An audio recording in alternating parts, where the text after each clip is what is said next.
आखिर सरकार ने माना कि कोरोना वायरस से निपटने में हुई है चूक। झारखंड में कोरोना का संक्रमण अब तेजी से पांव पसारने लगा है। राजधानी रांची के हॉट स्पॉट हिंदपीढ़ी से 31 मार्च को पहला केस सामने आने के बाद एक महीने से कम ही समय में झारखंड में कोरोना संक्रमितों की संख्या 100 के पार हो गई है। 2 दिनों से अचानक कोरोना पॉजिटिव मरीजों की संख्या में तेजी से बढ़ोतरी हो रही है। राज्य के स्वास्थ्य मंत्री बन्ना गुप्ता ने स्वीकार किया है कि कोरोना संकट काल में इससे निपटने में कहीं न कहीं चूक हुई है।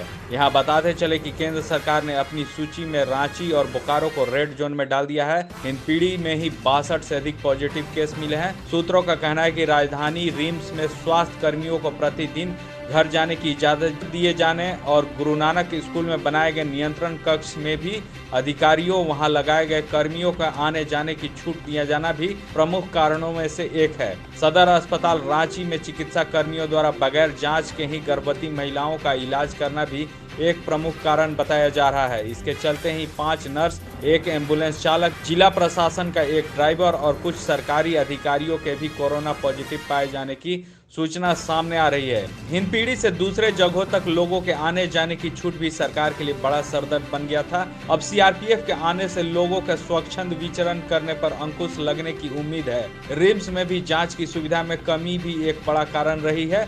अब भी ये 2000 से अधिक सैंपलों की जांच नहीं हुई है। यहाँ जांच होने से और अधिक संख्या बढ़ने की उम्मीद है। डिजिटल भारत के निर्माण हेतु सरकार ने कई कदम उठाए हैं, जैसे डिजिटल भुगतान का विस्तार, पोस्टल पेमेंट बैंक, सामान्य सेवा केंद्रों का विस्तार। इसी श्रृंखला में ग्रामीण भारत में पंचायती राज मंत्रालय की यह कड़ी पंचायतों के परिवर्तन हेतु है।